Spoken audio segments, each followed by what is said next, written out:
Bonjour à tous, bienvenue dans Le Grand Rendez-vous, votre émission qui lance la semaine politique.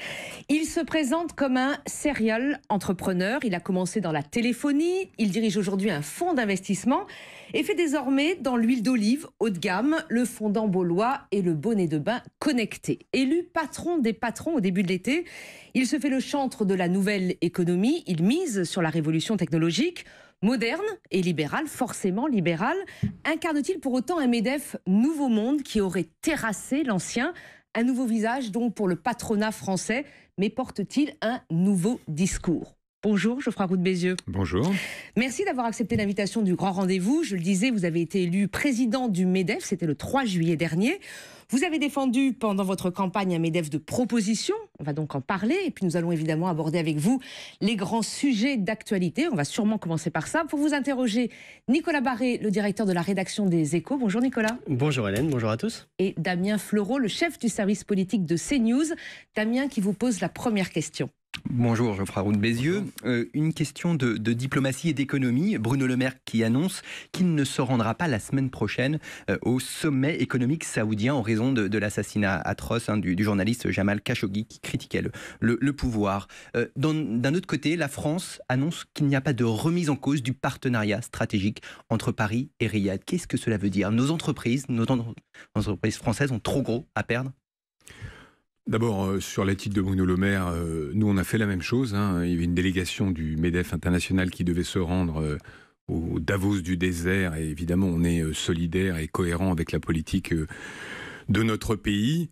Plus largement, la question de savoir s'il faut commercer avec des régimes qui sont loin de nos idéaux démocratiques, elle est compliquée. Moi, ce que je crois, c'est qu'il faut avoir une cohérence. C'est-à-dire que si on faisait du commerce qu'avec les démocraties, on ne ferait pas beaucoup de commerce.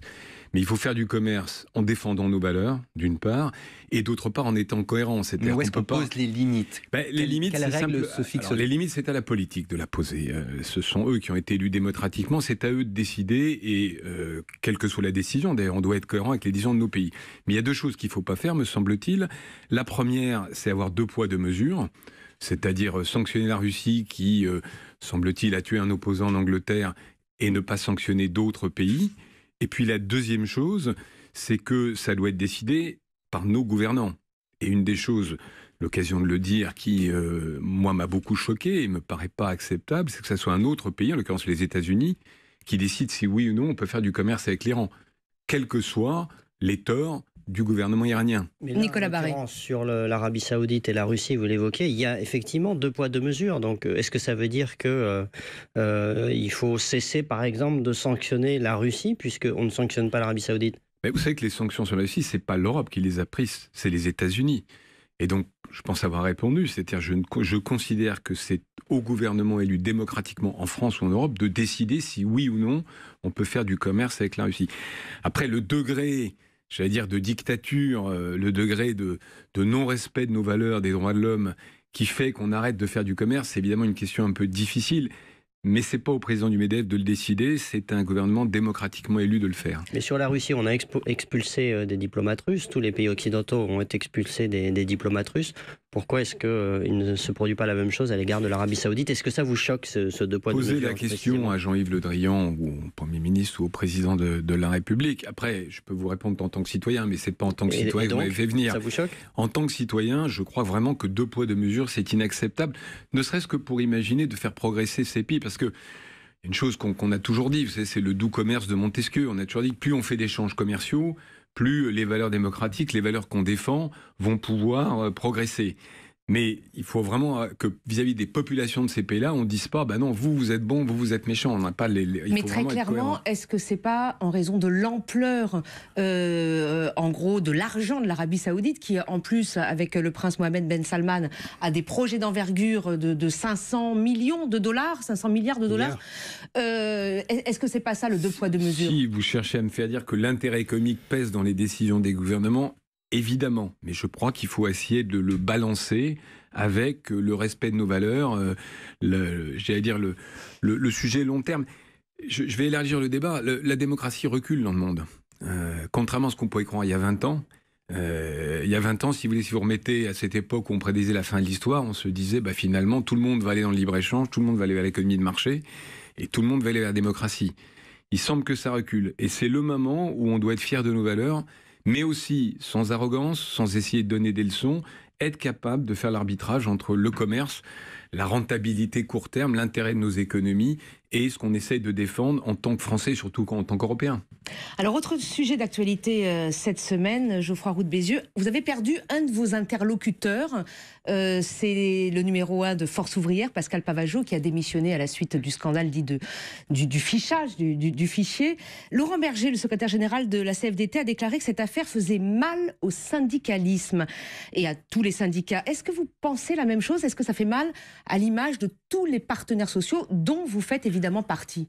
Ça fait quand même d'abord mal à Pascal Pavageau et à Force ouvrière. Bon.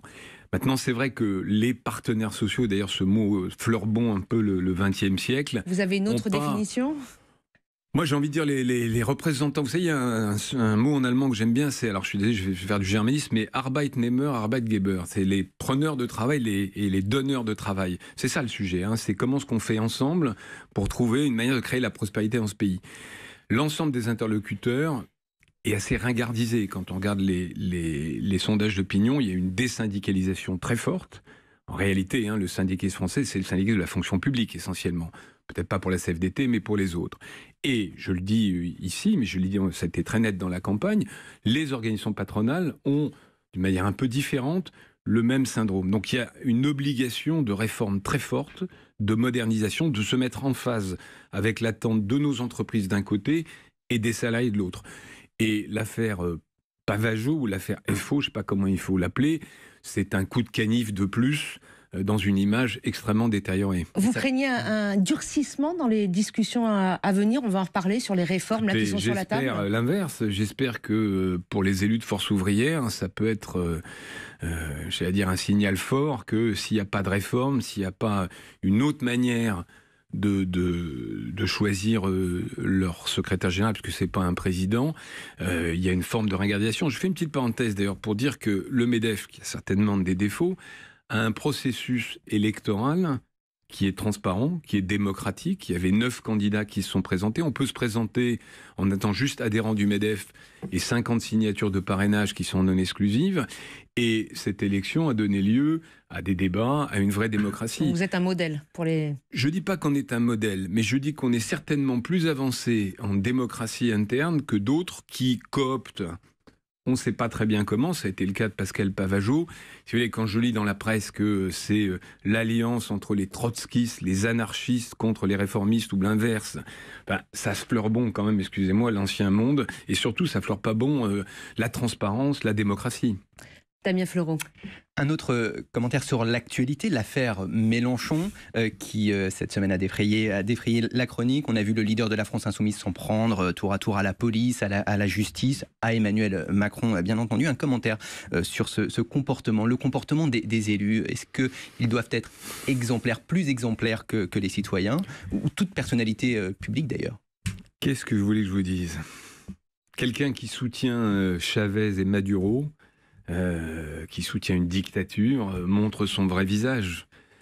Autant je considère qu'il est normal qu'en démocratie, toutes les idées s'expriment et je me battrai pour que des gens avec lesquels, évidemment, j'ai une vision du monde totalement différente puissent s'exprimer, autant insulter les journalistes, les policiers, les juges...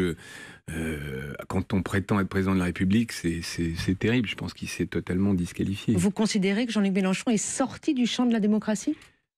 Sorti du champ de la démocratie, je ne dirais pas les choses comme ça, mais simplement le respect des institutions, le respect du juge, le respect du policier, ça fait partie des choses qui fondent, c'est un des ciments de la démocratie. Pas et le seul, des journalistes Et des journalistes, pardon, oui, j'insiste, habilement, le respect des journalistes, très très très très important. Nicolas Barret. Après une quinzaine de jours d'attente, donc le président de la République et le Premier ministre ont remanié le gouvernement. Le président a affirmé le soir même qu'il était déterminé à ne pas changer de politique, à poursuivre sur le même cap. C'est ce que vous attendiez? Tout va bien pour vous? Alors, d'abord... Moi, je considère que le gouvernement a été élu il y a 5 ans, il a une majorité pour 5 ans, et que même si les sondages sont pas bons, il est légitime que le mandat qu'on lui a donné, soit clairement continué. Donc je ne suis pas surpris ni choqué en tant que citoyen qu'il réaffirme ce cap. La question, c'est quel est le cap? Quelle est la réalité de ce cap? Est-ce que c'est vraiment une politique de l'offre, c'est une politique tournée vers les entreprises, une politique qui permet de baisser nos coûts, donc qui nous permet de créer de l'emploi, ou c'est un peu du en même temps, un peu de pouvoir d'achat, un peu de politique de la demande, un peu de et politique vous répondez de... quoi? C'est moins pro-entreprise qu'au début. Alors, je ne sais pas s'il faut dire pro-entreprise. Moi, je voudrais insister là-dessus, sans être trop pédant en économie. Ouais. Il y a deux manières de faire de l'économie. Pendant 30 ans, la France a fait une politique de la demande. C'est une politique qui est tournée vers le consommateur, qui a détruit notre appareil productif. C'est pour ça que le poids de l'industrie est passé de 20% à 12%. C'est pour ça que notre part d'exportation en Europe est passée de 17 à 10%. Donc, on a reculé. Alors, évidemment, ça permet de vendre des écrans plats qui sont achetés en Corée ou en Asie. Mais clairement, ça n'est pas une politique de long terme. En 2014, il faut donner le crédit à Manuel Valls et à François Hollande, il y a eu une inflexion forte, le pacte de responsabilité, qui a permis de dire il faut d'abord aider les entreprises, pas pour qu'ils versent des dividendes, pour qu'ils investissent, Mais elle pour se qu'ils créent des poursuit, emplois. cette inflexion aujourd'hui. C'est moins évident quand on regarde le projet de loi de finances. Le premier projet de loi de finances, celui de 2017 pour 2018, avait clairement un axe, c'était remettre la fiscalité du capital aux normes européennes. Nous, en matière de fiscalité, on ne demande pas la lune, on demande être dans la moyenne européenne, c'est-à-dire se battre avec nos concurrents allemands, espagnols, anglais, plus maintenant, mais on verra comment ça se passe, avec les mêmes armes.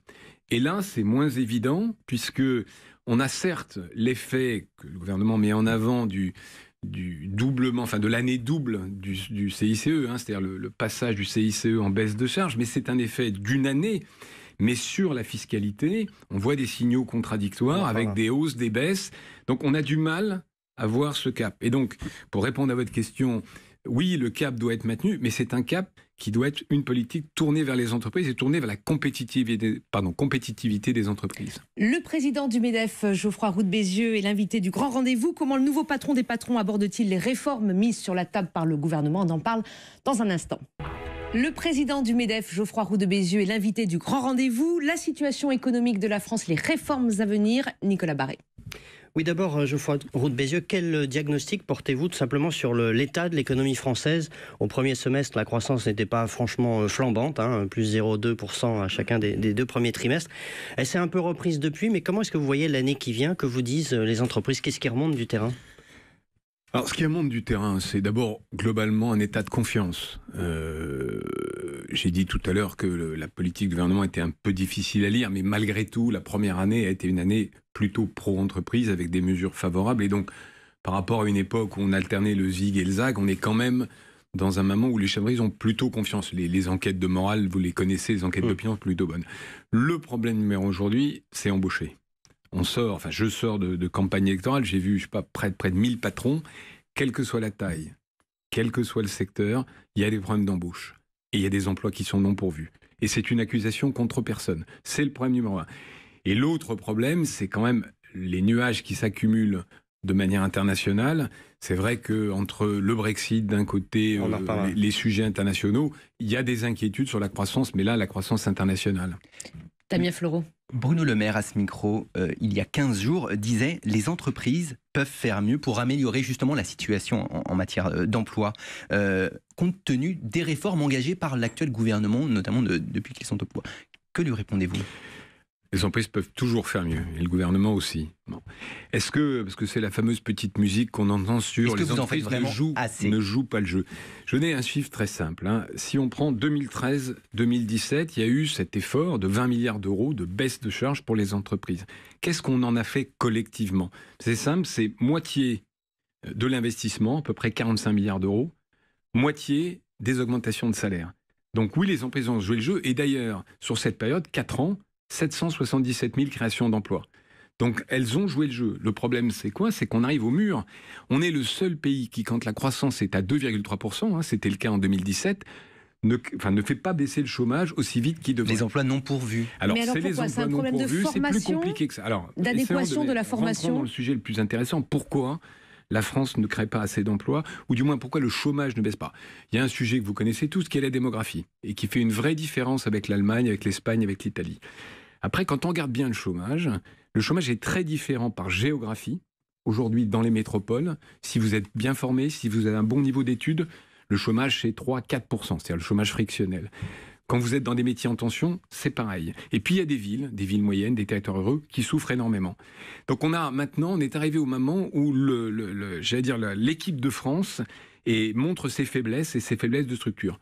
Problème de compétences, problème de mobilité, et puis, il faut le dire, et ça va nous amener certainement à en parler, un système d'assurance chômage qui n'est pas toujours optimal pour inciter les gens à prendre du travail. Je ne dis pas simplement c'est le problème numéro 1, mais c'est un des problèmes et auquel il faut s'atteler. Alors justement, la réforme de l'assurance chômage, vous êtes entré dans la négociation avec les autres partenaires sociaux, on va garder le mot français pour l'instant, si vous le voulez bien.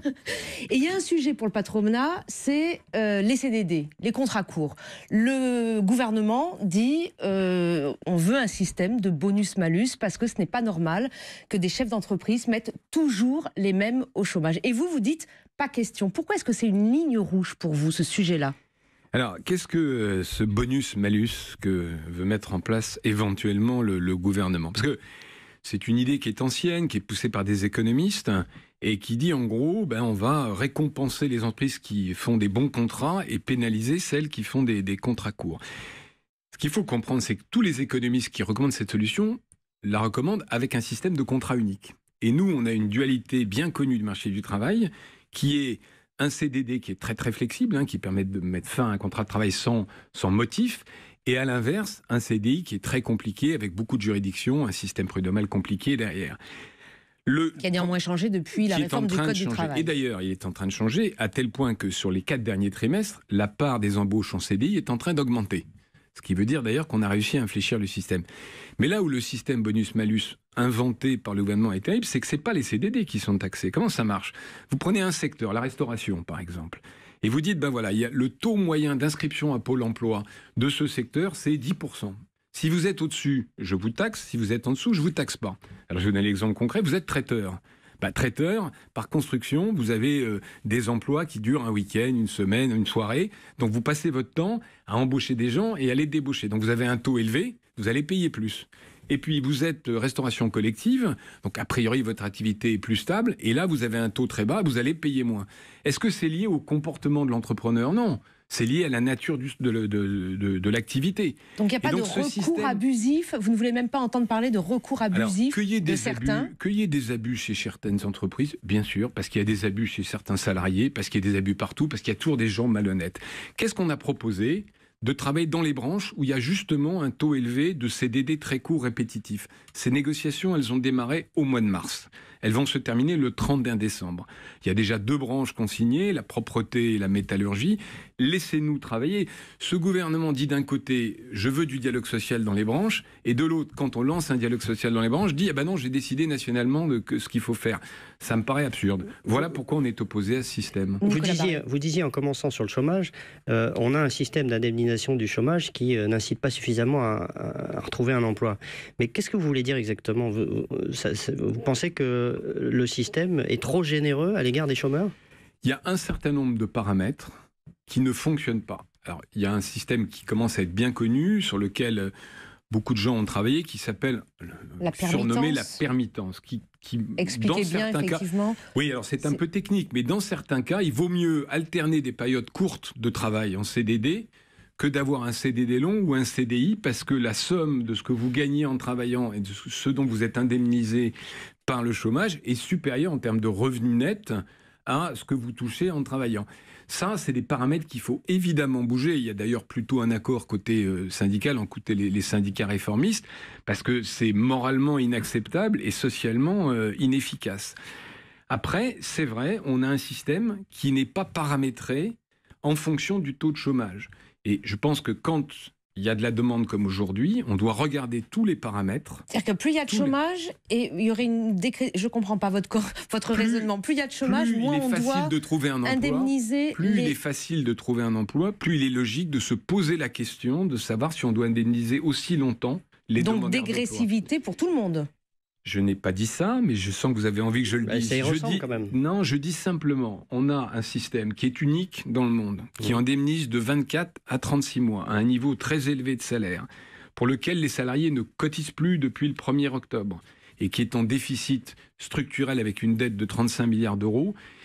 On a des emplois non pourvus de l'autre côté, une croissance qui n'est pas formidable mais qui est forte et des chefs d'entreprise qui veulent embaucher. Il faut poser les questions de tous les paramètres. La dégressivité est un des paramètres, mais ce n'est pas l'alpha et l'oméga. Il faut regarder tous les paramètres et trouver le bon point d'équilibre entre protection des gens qui sont au chômage et qui ont besoin d'être accompagnés pour trouver un emploi et incitation à retrouver du travail. Autre réforme sur la table, les retraites. Nicolas Barré. Alors, sur ce sujet des retraites, le MEDEF a avancé l'idée d'un âge pivot qui permettrait de toucher sa retraite et qui serait intégralement, mais qui serait supérieur à l'âge de 62 ans, l'âge légal. Un an de plus, par exemple. Question très simple. Est-ce que ça signifie que vous pensez que le système actuel, avec cet âge de 62 ans, n'est pas tenable ?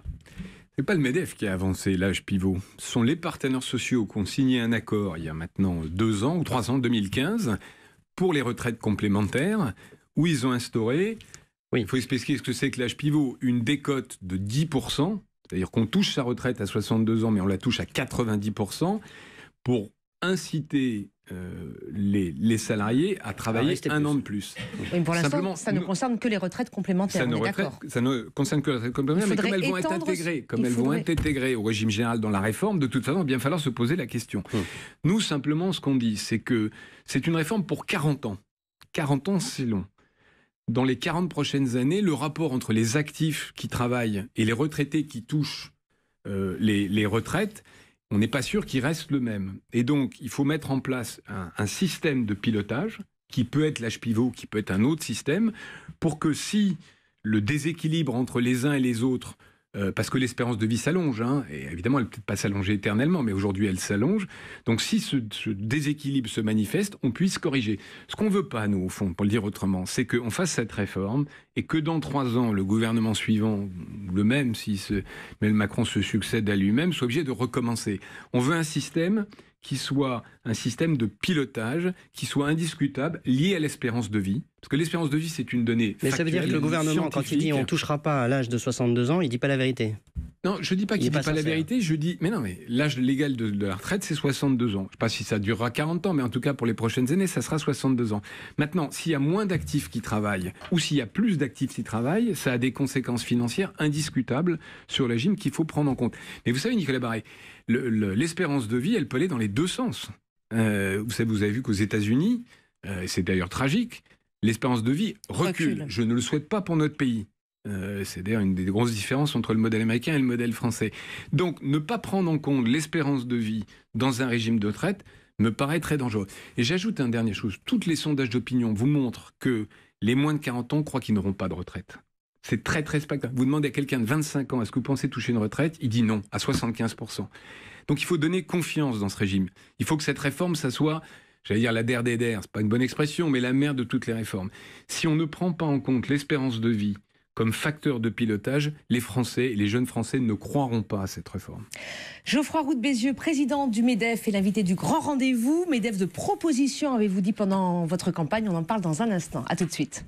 Geoffroy Roux de Bézieux, le président du MEDEF, est notre invité, l'invité du Grand Rendez-vous aujourd'hui. Vous avez été élu en juillet dernier, je le disais, et pendant votre campagne, vous avez parlé d'un MEDEF de proposition.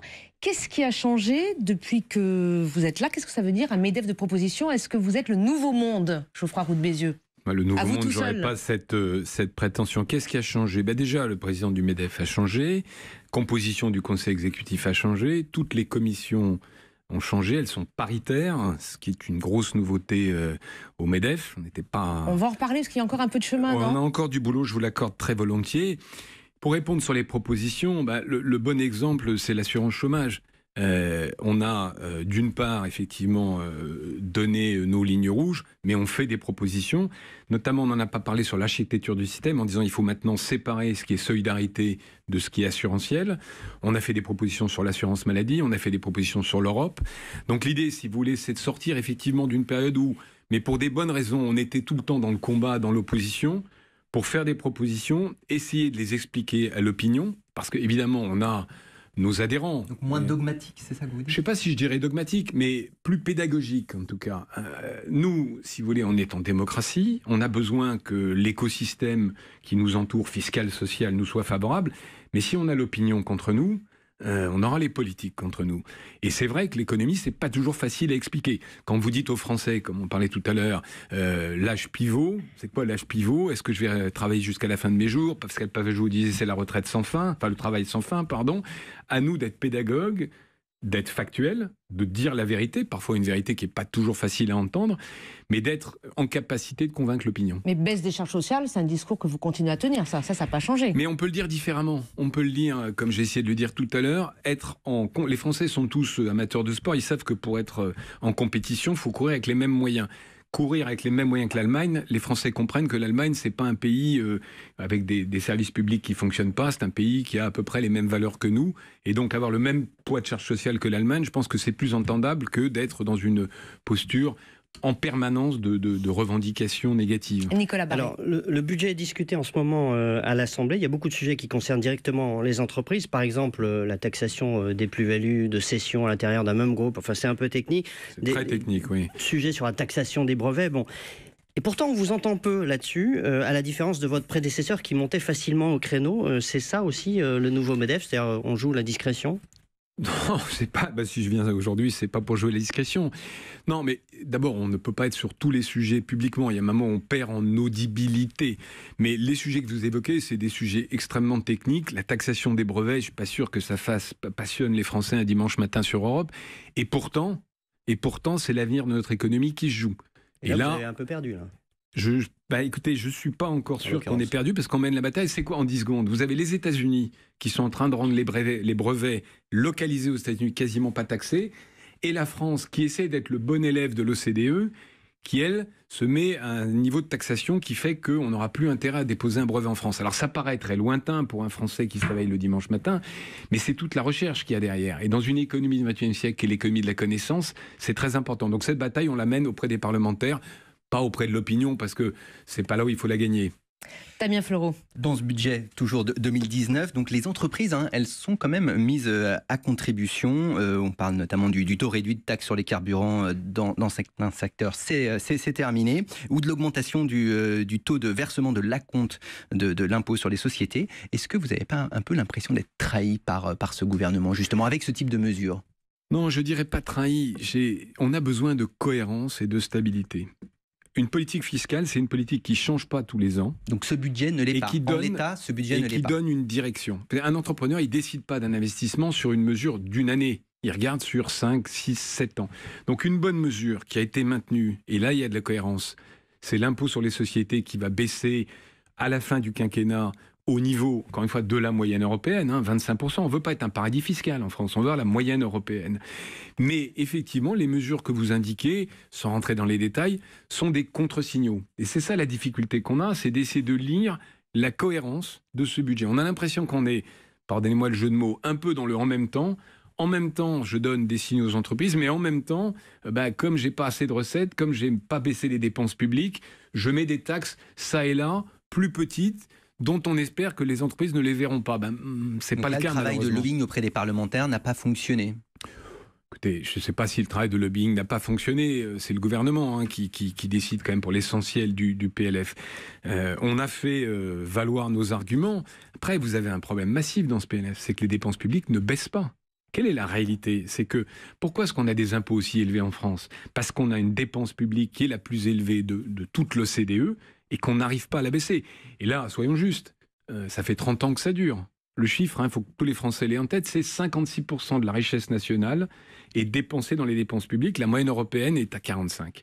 Et donc, est-ce qu'on a des services publics qui sont 10%, si j'ose dire, meilleurs que ceux des autres pays? Je ne suis pas sûr. Quand on voit nos classements dans l'éducation, c'est pas complètement convaincant. Donc, il faut arriver à baisser les dépenses publiques pour arrêter d'augmenter les impôts. C'est aussi simple que ça. Geoffroy Roux de Bézieux, vous êtes un patron issu de la révolution technologique. Je le disais d'un mot tout à l'heure, vous avez commencé dans la téléphonie mobile. La grande question des années qui viennent, c'est quel sera finalement le bilan de la révolution numérique, celui de l'intelligence artificielle? Est-ce que ce sera un bilan globalement positif? C'est-à-dire, en gros, est-ce qu'on va créer plus d'emplois qu'on va en détruire? ou pas? Quelle est, votre intuition de patron? Je vais répondre avec beaucoup de prudence parce que personne ne sait et quand vous lisez les rapports de tous les experts, les signaux sont contradictoires et quand vous mettez 20 ans en arrière sur un certain nombre de révolutions technologiques, s'aperçoit que toutes les prédictions étaient fausses. Moi, je fais le pari, parce que je suis entrepreneur, parce que je suis naturellement optimiste, que ça créera de l'emploi globalement et de la richesse. Mais pas partout. Il y a deux questions. Voilà, la première, c'est où seront créés les emplois. Si les emplois à faible valeur ajoutée sont créés chez nous et que tous les emplois à haute valeur ajoutée sont créés en Silicon Valley, aux États-Unis, en Californie ou en Chine, ça pose un premier problème. Et puis la deuxième, c'est que si on veut gagner cette bataille, c'est la bataille de la formation, c'est la bataille de la compétence, c'est la bataille des universités qu'il faut gagner. Dans le MEDEF nouveau qu'on essaie de mettre en place, j'ai créé une commission qui s'appelle Mutation technologique et impact social, qui est exactement centrée autour de ça. C'est pas une commission qui va s'occuper de la négociation sur un chômage, c'est une commission qui va se dire c'est quoi l'emploi dans 20 ans, c'est où et comment on fait surtout pour rentrer dans cette bataille-là, parce que c'est une bataille, faut pas se tromper. Vous avez vu dans le journal de ce matin, la moitié des voitures électriques sont fabriquées et vendues en Chine. Les Chinois sautent une génération, comme ils ont fait dans la téléphonie mobile, sur le smartphone. Ils sont passés directement du téléphone 3G au smartphone, et à partir de là, ils ont gagné cette bataille-là. Mais en technologie, rien n'est jamais perdu, rien n'est jamais gagné dans un sens ou dans l'autre. Damien Fleureau? Un mot sur, vous en avez évoqué, sur la parité dans vos instances, justement. Vous dites une de mes priorités pour ce MEDEF nouveau, mais au sein de votre bureau exécutif, on compte 2 femmes sur 17 membres. C'est en fait, en gros, faites ce que je dis, mais pas ce que je fais. Alors, partons des chiffres. Aujourd'hui, vous avez sur les SARL à peu près 30% de femmes dirigeantes. Dans les SA, SAS, c'est 17%, et sur le CAC, c'est 4%. Donc on a un premier problème. Oui, l'exemplarité du MEDEF. J'y viens. Donc on a un premier problème est-ce qu'il y a assez de femmes dirigeantes? Bon. Après au MEDEF. Et votre réponse c'est quand je suis arrivé, non, et pas simplement pour des questions d'ailleurs pour répondre à ça de politiquement correct ou d'affichage. Non, parce qu'on perd en efficacité. On se prive de la moitié de la planète, enfin de la planète en l'occurrence des Français ou des dirigeants français en termes de talent. Quand je suis arrivé au MEDEF, j'ai trouvé un certain nombre d'organes exécutifs qui étaient constitués comme ils étaient constitués. Donc je n'ai pu agir à très court terme, c'est en arrivant, que sur les gens que je pouvais nommer. Et sur tous les gens que j'ai nommé la moitié de femmes. Et notamment les commissions, il y a à chaque fois, ça n'a pas été simple, un binôme, un homme, une femme. J'avais 10 personnalités qualifiées à nommer dans le conseil exécutif, j'ai nommé 5 hommes et 5 femmes. Le bureau aujourd'hui est composé des premières fédérations, donc ce sont les gens qui dirigent ces fédérations. Mais qu'est-ce qu'il peut y avoir comme action forte de votre part, au-delà de l'organisation du MEDEF, pour que dans les entreprises françaises, dans les plus grandes comme dans les moyennes ou les petites, les femmes effectivement accèdent aux postes de responsabilité? Alors il y a une loi qui est en préparation, enfin dans les décrets plutôt, la loi est passée mais les décrets sont en préparation, sur l'égalité hommes-femmes dans les entreprises, et on va essayer de l'accompagner. Pour une fois, le MEDEF ne va pas être en face ou contre, ou va râler, passer l'obligation supplémentaire. On a beaucoup discuté avec Muriel Pénicaud, avec Sylvie Lair. J'espère qu'on est arrivé à un décret intelligent, c'est-à-dire un décret qui permet à toutes les tailles d'entreprise de faire des efforts. C'est pas la même chose. Mais alors concrètement, ça veut dire quoi? On va avancer sur quoi? On peut rentrer dans les détails, mais il y a 3 ans... Pardon. Alors, je vais répondre. J'ai fait 2 questions à la fois, j'ai du mal. Déjà, une, c'est compliqué, mais 2, c'est compliqué. Les décrets, ça traite à peu près tous les points, c'est-à-dire l'égalité homme-femme, les promotions, le nombre de femmes dans les instances dirigeantes. Simplement, nous, ce qu'on a dit, c'est aidez-nous à rendre le truc, le décret opérationnel pour des PME. Quand vous avez 50 personnes et vous avez 3 personnes dans le comité de direction, si vous voulez 50% de femmes en 3 ans, quand c'est une boîte familiale, c'est pas toujours simple. Mais au bémol de la praticabilité ou du côté opérationnel de ce décret, on va essayer d'accompagner le ministère du Travail, le gouvernement dans cet effort, parce que je pense qu'encore une fois, c'est pas simplement un problème d'affichage, c'est un problème de compétitivité de l'économie française. On demande de la compétitivité coût, c'est-à-dire effectivement la baisse des charges, mais dans la compétitivité hors coût, ne pas inclure tous les talents féminins, mais aussi issus des minorités, c'est une erreur parce que ça empêche l'entreprise française d'être au mieux. Et d'ailleurs, permettez-moi cette insiste, quand vous regardez la Silicon Valley, beaucoup des dirigeants qui ont fondé les grandes startups de ce monde sont des gens qui ne sont pas nés aux États-Unis. ou qui ont grandi dans un milieu mixte. Donc, c'est la mixité. Mais il n'y a pas beaucoup de femmes non plus. Alors là, c'est le problème de la Silicon Valley, c'est un monde d'ingénieurs et d'hommes. Mais écoutez, je ne peux pas tout résoudre, donc je vais me contenter de m'occuper de la France, si vous m'y autorisez. L'Europe qui se fissure, le multilatéralisme aussi, on en parle dans un instant avec notre invité Geoffroy Roux de Bézieux, le président du MEDEF. À tout de suite. Vous écoutez le grand rendez-vous de Geoffroy Roux de Bézieux, le président du MEDEF, l'Europe qui se craquelle de toutes parts. Une question de Damien Fleuron. Oui, et des Anglais qui manifestent, qui descendent à un niveau presque historique. Dans les rues de Londres hier, une manifestation contre le Brexit ou pour demander, en tous les cas, un nouveau vote. Theresa May y est fermement opposée. Est-ce que vous y êtes favorable? Est-ce que les sondages d'opinion montrent que les Anglais semblent de plus en plus adhérer à l'Union européenne? Je vais vous répondre avec quelqu'un qui a vécu en Angleterre et qui beaucoup joue au rugby contre eux. Je pense qu'ils ne revoteront pas. Et s'ils revotent, je ne suis pas sûr qu'ils revotent pas dans le même sens. C'est une démocratie très ancienne qui a survécu à beaucoup de choses. Et les Anglais sont quelquefois des gens obstinés. Donc nous, on part de l'hypothèse qu'il y aura Brexit, d'une part, et on se met aussi dans une perspective qu'il n'y ait pas d'accord avant le 29 mars. Et du coup, ça signifie quoi concrètement? Alors s'il n'y a pas de, si on est un no deal, comme on dit, qu'est-ce que ça veut dire pour les entreprises françaises? Est-ce qu'elles sont prêtes pour ça? Parce qu'on voit que les gouvernements se préparent. Au mois d'août, à l'université d'été, moi j'ai donné un avertissement en quelque sorte aux entreprises en disant préparez-vous, les branches les plus concernées sont en train de se préparer, mais ça aura des séquences évidemment très négatives sur un certain nombre de filières. Les deux principales, c'est l'aéronautique et l'automobile, parce qu'aujourd'hui, je prends l'automobile que je connais un tout petit peu, les usines Vauxhall en Angleterre, elles importent des pièces du continent, elles les renvoient sous forme de voitures, donc il y a énormément de flux, et à partir du 29 mars ou du 30 mars plutôt, il y aura des douaniers, il y aura des queues, donc ça va ralentir l'économie. Mais en même temps, on ne peut pas vouloir promouvoir la démocratie et dire mais non, ils ont eu tort, ils ont mal voté. Donc il faut accepter que cette décision du peuple britannique... Comment ces entreprises se préparent-elles? C'est-à-dire elles commencent à regarder les nouveaux marchés pour faire venir ces pièces-là très concrètement? Non, elles se préparent simplement à ce que tous les flux soient compliqués et ralentis. Beaucoup plus qu'aujourd'hui. Mais d'une certaine manière, et je dis ça sans idée de provocation, ça va permettre à l'ensemble de nos concitoyens de se rendre compte de ce que l'Europe leur a apporté. Finalement, ça peut être un signe positif. Oublié. À très court terme, c'est une très mauvaise nouvelle. Et vraiment, je regrette la décision du peuple britannique, mais je la respecte. Mais à moyen terme, je pense que ça va permettre aux entrepreneurs français qui en doutaient, aux entrepreneurs européens, mais plus largement à la population, de se rendre compte au quotidien ce que l'Europe a apporté en termes de prospérité, en termes de facilité, en termes de voyage, en termes de liaison, en termes d'échange. Donc, j'espère que l'Europe sortira plus forte de cet épisode-là. Alors c'est justement un de vos combats, semble-t-il, à la tête du MEDEF. Vous voulez engager ce dialogue sur l'Europe. Vous avez demandé d'ailleurs d'en discuter avec les autres syndicats. Pourquoi cet engagement?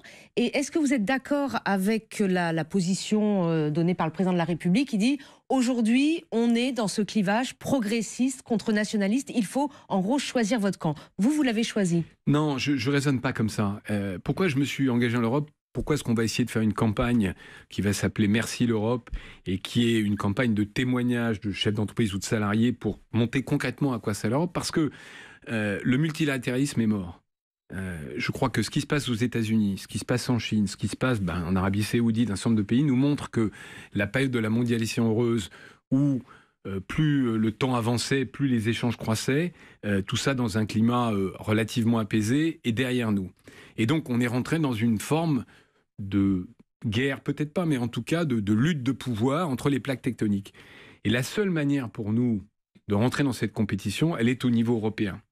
Donc il est vraiment important qu'on remobilise derrière l'Europe. C'est l'intérêt de nos entreprises, c'est l'intérêt de notre pays. Vous iriez jusqu'à appeler en faveur de listes? Justement, j'allais vous le dire. Il ne s'agit pas de rentrer dans les élections européennes. Il s'agit de démontrer que pour le monde économique, pour les entrepreneurs, le fait d'avoir un marché commun, puisque c'est ça l'Europe au départ, des biens, des services et des personnes, est un élément essentiel de compétitivité au moment où les luttes d'influence se font à l'échelle des plaques tectoniques, des continents, et pas des pays. Si vous voulez, l'Europe... Sauf que c'est un peu ce que reprochent aujourd'hui les populations. C'est-à-dire, OK, on a compris que c'était une Europe économique, que les patrons, ça allait très bien pour eux, et ils ne voient pas les salariés... Je suis d'accord avec ça. C'est bien ça qu'on va essayer d'éviter. C'est-à-dire, pas faire ce qu'ont fait nos homologues anglais au moment du Brexit, où ils ont fait des déclarations sur le thème vous n'y comprenez rien, votez bien. C'est exactement ça qu'on va essayer d'éviter, c'est-à-dire c'est un discours concret, opérationnel, qui doit associer nos salariés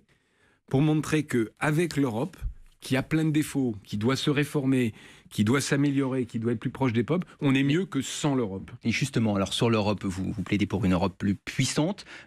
On a pour l'instant l'impression que c'est surtout les États-Unis de Donald Trump qui imposent leur vue, leur stratégie, notamment par exemple dans nos relations avec l'Iran. Par exemple, des entreprises françaises sont pénalisées. Justement, l'autre volet, c'est qu'il faut constater que l'Europe nous a aidés, mais aussi constater qu'elle a été pendant des années naïve, impuissante et quelquefois obsédée par la concurrence et le consommateur et pas par les producteurs. Et donc, j'étais à Berlin vendredi, j'ai fait une interview dans le journal allemand, j'ai demandé une Europe combative. Une Europe combative, c'est une Europe qui ne se laisse pas marcher sur les pieds par les Chinois, par les Américains. C'est respecter ces grands peuples et respecter évidemment leur indépendance, mais aussi être capable, j'ai donné l'exemple des brevets, l'exemple de l'Iran, mais aussi quand il s'agit de combattre l'hégémonie de certains géants numériques, être capable de parler d'une seule voix, être capable de défendre les intérêts économiques de l'Europe. On a eu pendant très très longtemps une politique de la concurrence qui a consisté à finalement empêcher des géants européens de se créer en refusant un certain nombre de fusions et au contraire laisser faire les Américains, laisser faire les Chinois. Je crois que cette période elle doit être terminée. On a besoin d'une Europe qui soit combative. En allemand, c'est Kämpfische. Vous voyez, ça fait un peu guerrier, mais c'est quand même cette idée-là. beaucoup l'Allemagne. Oui, écoutez, c'est le peuple d'Europe dans lequel on est le plus proche en termes de modèle. C'est avec eux qu'il faut travailler. Alors, si on revient en France, question concrète, le prélèvement à la source entre en vigueur au 1er janvier de l'année prochaine. D'abord, est-ce que les entreprises sont prêtes? Et puis concrètement, pour une PME, parce que vous avez beaucoup dit que c'était difficile, ça coûte combien le prélèvement à la source? Alors, vous savez qu'on était contre ce prélèvement à la source. On était pour le prélèvement contemporain, mais pas passé par les entreprises. Maintenant, la loi est votée, le président de la République a arbitré, donc on va faire en sorte que ça marche. Oui, les entreprises sont prêtes, ou vont être prêtes. Ça coûte entre 2 et 3 euros par salarié par mois, donc ça fait une quarantaine d'euros par an et par entreprise. Donc c'est une charge supplémentaire, pas énorme, mais c'est une charge supplémentaire. Notre problème reste le même, c'est que ça fait rentrer l'impôt dans l'entreprise. Et un impôt qui ne sera pas le même entre deux journalistes assis au même poste, ayant le même salaire, parce que les revenus familiaux ne sont pas les mêmes. Et donc nous, on pense que ça va poser des problèmes de management en interne, mais la loi est la loi, nous sommes républicains, donc on va faire en sorte que ça marche le mieux possible. Damien Fleureau, pour une question d'actualité également. Les syndicats d'Air France qui ont signé cette semaine un accord prévoyant une hausse de salaire de 4%. Les pilotes font de la résistance. Qu'est-ce que vous leur dites ce matin ? Je leur dis qu'il faudrait qu'ils regardent autour d'eux. Qu'ils soient responsables. Oui, Air France, c'est l'exemple même. La France est le premier hub touristique en Europe. Il y a tout pour réussir pour une compagnie nationale. Et par corporatisme, par refus de voir le monde évoluer, on est en train de mettre cette compagnie. On risque de mettre cette compagnie. C'est une profession qui est très syndiquée. C'est pas le syndicat qui me gêne. Moi, je crois à l'existence des syndicats. Je pense que l'entreprise, c'est un lieu où il y a effectivement des conflits. Il faut au contraire des syndicats pour essayer de mutualiser les demandes. Mais là, on est dans la surenchère absolue parce qu'il y a une capacité de blocage. Et je trouve ça totalement anormal. Donc vous les appelez à la responsabilité? Mais bien sûr, parce que c'est le sort d'Air France qui est en cause. Il y a 2 fois 2%, si j'ai bien compris, d'augmentation de salaire. Tous les autres syndicats ont signé. C'est aberrant de voir ce syndicat de pilotes, quand même des gens relativement bien payés, qui se met en travers. Une dernière question qui vous concerne plus personnellement, Geoffroy Roux de Bézieux. J'avais lu dans une interview aux Échos en 2011, un excellent journal, n'était donc pas encore numéro 1 du MEDEF à l'époque. Vous avez déclaré « Travailler avec moi, c'est un peu marche ou crève, avec beaucoup de plaisir si on marche et beaucoup de souffrance autrement ». C'est comme ça que ça marche avec vous, le nouveau MEDEF? La question était posée dans le cadre de la création d'entreprise. Il faut comprendre que quand on crée une entreprise sans capital à partir de zéro, c'est marche ou crève. C'est marche ou crève, parce que, vous le savez, 80% des entreprises qui se créent échouent. Et donc il y a une période, quand on est entrepreneur, et je l'ai vécu 2 fois, où on arrive, on a un bureau, une gomme, un crayon, et puis il faut trouver des clients, et cette période-là, elle est effectivement extrêmement dure. Le MEDEF n'est pas une création d'entreprise, donc c'est un peu différent. Donc vous vous comportez pas du tout de la même façon. Mais je me suis toujours bien comporté. Je m'a demandé à mes collaborateurs. Quelles sont aujourd'hui vos relations avec Emmanuel Macron? Vous êtes connu au moment de la commission Attali, c'était en 2007. Et alors la petite histoire dit que vous avez toujours refusé de déjeuner avec lui parce que vous n'aviez pas le temps. Est-ce que depuis vous avez trouvé le temps de déjeuner avec le président de la République? La petite histoire est fausse. J'ai des relations, je suis ni supporter ni opposant.